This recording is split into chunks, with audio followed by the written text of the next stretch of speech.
నమస్తే. ఇన్నాళ్ళు నన్ను సపోర్ట్ చేస్తూ, ఎంకరేజ్ చేస్తూ మీ ప్రేమని నాకు అందిస్తున్న ప్రతి ఒక్కరికి కృతజ్ఞతలు.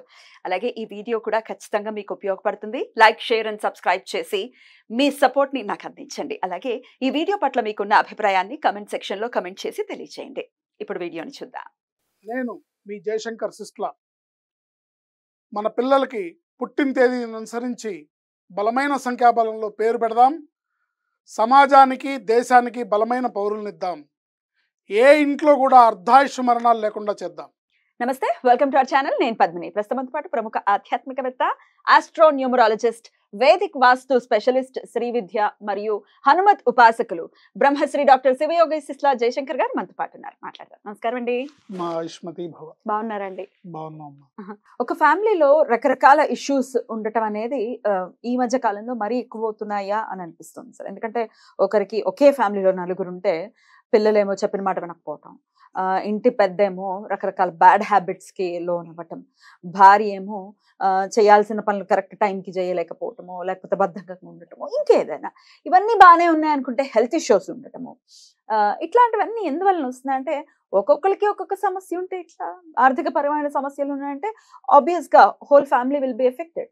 సో మరి ఎట్లా సార్ దీన్ని అడ్రస్ చేయాలి అని అంటే, పూజలు చేస్తున్నాం అయినా అవ్వట్లేదు అని అనుకుంటే కనుక ఎక్కడో లోపాలు జరుగుతున్నాయి, తప్పిదాలు దైనందిన జీవితంలో చేస్తున్నారు, ఏం మార్చుకోవాల్సి? ఇలా మనం చెయ్యకూడని పనులు అనేవి నేను ఒక 100-150 వరకు పాయింట్అవుట్ చేసి నోట్ చేసి పెట్టాను. ఎవరు కూడా చేయకూడనటువంటి పనులు, మనం చేయకూడని పనులు, అది మనకు ఇబ్బందులు ఉన్నా లేకపోయినా ఆ పనులు మనం చేయకూడదు. ఒక కుటుంబం నడిపేటప్పుడు ఒక కుటుంబ యజమానిగా, కుటుంబ సభ్యులుగా మనం ఆ పనులు చేయకూడదు. అండ్ ఒక కుటుంబం అనేక రకాలుగా కష్టపడుతుంది అంటే ఫస్ట్ ఆఫ్ ఆల్ అంటే పల్స్ చూడాలంటే చెప్పేది ఏంటంటే ఆ కుటుంబ సభ్యుల మధ్యలో అవగాహన లోపం ఉంటుంది. భార్యది ఒక ఆలోచన, భర్తది ఒక ఆలోచన, పిల్లలది ఒక ఆలోచన, ఎవరికి వారే యమునా తీరే, ఎవరి ఆలోచన వాళ్ళది, ఎవరి స్వార్థం అనే మాట మనం వాడకూడదు. కానీ ఎవరి కన్వీనియంట్, ఎవరి కంఫర్ట్ జోన్ వాళ్ళు చూసుకొని వెళ్తూ ఉంటే కష్టాలు అనేవి ఎప్పటికీ ఒక దారికి వస్తాయి. చెప్పండి.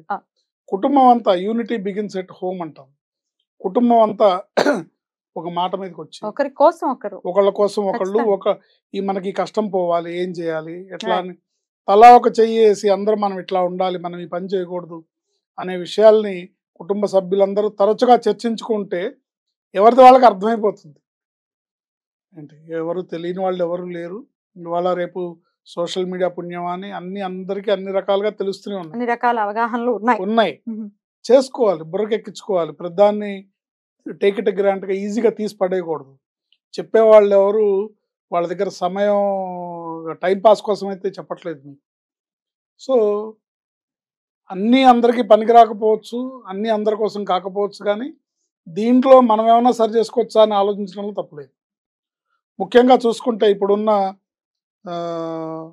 మిడిల్ క్లాస్ ఫ్యామిలీస్ కానీ, బిలో మిడిల్ క్లాస్ ఫ్యామిలీస్ కానీ, అంటే అప్పర్ మిడిల్ క్లాస్ ఫ్యామిలీస్ కానీ, రిచ్ ఫ్యామిలీస్ కానీ ఈ విషయంలో జాగ్రత్త తీసుకుంటున్నారు.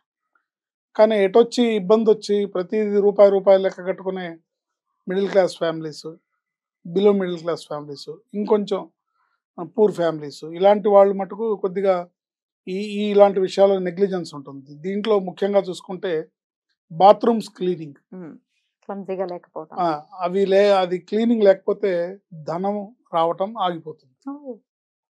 ఎప్పటికప్పుడు క్లీన్ చేసుకుంటూ ఉండాలి. ఇప్పుడు మనకి ఉండే సమస్యలు అనేక ఉంటాయి. వాస్తు ప్రాబ్లం ఉంటుంది. జనరల్గా నార్మల్గా ఇళ్ళు చూసుకుంటే కొంచెం తక్కువ రెంట్లో చూసుకుంటే ఇళ్ళు వాస్తు ప్రకారం ఉండవు, దోషాలు ఉంటాయి. అలాంటి వాటిల్లో కూడా ఆ దోషాలను ఇంకా పెంచే విధంగా మనం ఆ ఇంట్లో ఉంటున్న తీరు, మనం చేసుకునే విధానం మనం కొంచెం ఎన్హాన్స్ చేస్తాయి. ముఖ్యంగా చూసుకుంటే బాత్రూమ్లు ఎప్పటికప్పుడు క్లీన్గా పెట్టుకోవడం వల్ల మీకు ధనం రాబడి అనేది ఉంటుంది. అందులోనే బాత్రూములు క్లీన్గా లేకపోతే ధనం ఆగిపోతుంది. కిటికీలు, డోర్సు, ఇంకా కబోర్డ్స్, ఇంకా ఇతరత్ర గ్లాస్ డోర్స్, ఇవన్నీ కూడా ఎప్పటికప్పుడు క్లీన్ చేసుకుంటేనే లక్ష్మీదేవి మన ఇంట్లోకి వస్తుంది. క్లీన్లీనెస్ ఈజ్ ద గాడ్లీనెస్ అంటాం. పరిశుభ్రత ఉన్న చోట భగవంతుడు ఉంటాడు. సో ఎక్కడ అపరిశుభ్రంగా ఉంటుందో అక్కడ జ్యేష్ఠాదేవి వచ్చి చేరుతుంది.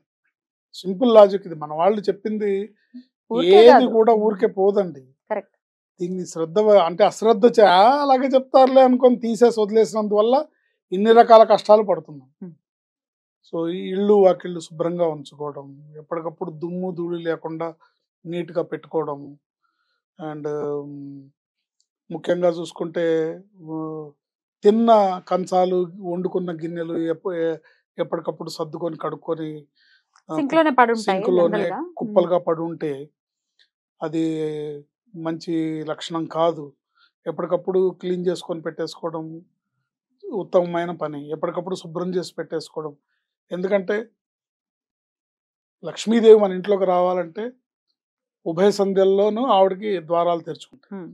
ఉభయ సంధ్యల్లో అవును. పొద్దున్నే సూర్యోదయం అవ్వగానే, మరి సూర్యోదయం అవ్వగానే మనం తలుపు తీయడంతోనే ఇంట్లోకి వచ్చి చూస్తేనే, మనుషులు వచ్చి చూస్తేనే భయపడేటట్టుగా ఉంటే భగవంతుడికి భగవంతుడు ఆ లక్ష్మీదేవి ఎలా వస్తుంది? ఇది ఆలోచించాలి. ఒకటి మన ఇల్లు క్లీన్ పెట్టుకుంటే మనమే ఆరోగ్యంగా ఉంటాం. అవును. 2 లక్ష్మీదేవి ప్రసన్నమయ్యే అవకాశం ఉంటుంది. అట్లాగే సాయం సంధ్య వేళలో ఇల్లు అది నీట్గా ఉండి కాస్త దీపం అది పెట్టుకొని ఉంటే బాగుంటుంది. ఇంకా కాకుండా ఈ రోజుల్లో పెద్దవాళ్ళు చెప్పేవాళ్ళు లేక అవలక్షణాలు ఎక్కువగా అలవడుతున్నాయి. ఉదాహరణకి చూస్తే ఇదివరకైతే పెద్దవాళ్ళు కుటుంబంలో చెప్పేవాళ్ళు ఉండేవాళ్ళు, రేయ్ అట్లా చేయకూడదురా, ఇది తప్పు, కాళ్ళు ఒప్పకూడదనా? రకరకాలుగా ఏ విధంగా సరే. సో దాంట్లో ముఖ్యమైనది ఏంటంటే 10 మందిలో కూర్చొని మాట్లాడేటప్పుడు కాళ్ళు ఊపుతూ మాట్లాడడం. ఇది రాబోయే కష్టాలకి నిదర్శనంగా చెప్పుకోవచ్చు అనమాట. 10 మందిలో ఉన్నప్పుడు కాళ్ళు ఊపుకుంటూ మాట్లాడకూడదు. ఇది చాలా పెద్ద అవలక్షణం. 2 కాళ్ళు కొంతమంది పాదాలని నేలకి ఈడుస్తూ రాస్తారు, ఈడ్చుకుంటూ నడుస్తారు. ఇది రాబోయే దరిద్రానికి సంకేతం. చాలా చాలా ఘోరమైన తప్పిదం. ఇవన్నీ ఎక్కడ కూడా పాశ్చాత్య దేశాల్లో కానీ వెస్ట్రన్ కల్చర్లో కానీ ఇవి లేవు, చెప్పరు. మన సనాతన ధర్మంలోనే ఇవన్నీ చెప్తారు. మనం పాటించాలి, వినాలి, అంటే అవన్నీ వాళ్ళు చేస్తున్నారా, వాళ్ళు బాగానే ఉన్నారు కదా అంటే, ఇవాళ వాళ్ళు పడిన కష్టాలకి వాళ్ళు సనాతన ధర్మం గొప్పదనం తెలుసుకొని పాటించే వాళ్ళు ఎక్కువ అవుతున్నారు. ఇంకా కొద్ది రోజుల్లో అమెరికా మొత్తం కూడా దత్తమయం అవబోతోంది, దత్తాత్రేయమయం అవబోతోంది. ఎక్కడ చూసినా దత్త భక్తులు పెరిగిపోతున్నారు, గణపతి భక్తులు పెరిగిపోతున్నారు, ఆంజనేయ స్వామి భక్తులు పెరిగిపోతున్నారు. ఈ హైందవ మతం ప్రచారం పొంది హైందవ మతంలో కన్వర్ట్ అయ్యే వాళ్ళు ఎక్కువయ్యారు. అందరూ ప్రతిరోజు హనుమాన్ చాలీసా చదువుకునే వాళ్ళు ఎక్కువయ్యారు, భగవద్గీత చదువుకునే వాళ్ళు ఎక్కువయ్యారు, విష్ణు సహస్రనామం చదువుకునే వాళ్ళు పెరుగుతున్నారు. ఇవాళ వాళ్ళంతా తెలుసుకున్నారు, వాళ్ళందరూ పడి కష్టాలు పడి ఇది సరైన జీవన విధానం అని వాళ్ళు తెలుసుకుంటుంటే, మనమేమో పిచ్చి పట్టినట్టుగా ఇవన్నీ తీసి పడేయండి, ఇవన్నీ ట్రాష్ అని పక్కన పడేసి పిచ్చి పిచ్చి పాశ్చాత్యపు సంస్కృతిని మనం అడాప్ట్ చేసుకుంటున్నాం. దీనివల్ల నానా రకాల కష్టాలు, నానా రకాల ఇబ్బందులు పడుతూ ఉన్నాం. కాళ్ళు నేలకి ఈడుస్తూ రాసుకుంటూ నడవటము, కాళ్ళు ఊపుకుంటూ మాట్లాడటము ఏంటి ఇత్యాది అంశాలన్నీ కూడా మనం అంటే ఒక్కొక్క ఎపిసోడ్లో కొన్ని చెప్పుకుంటూ ఉందాము.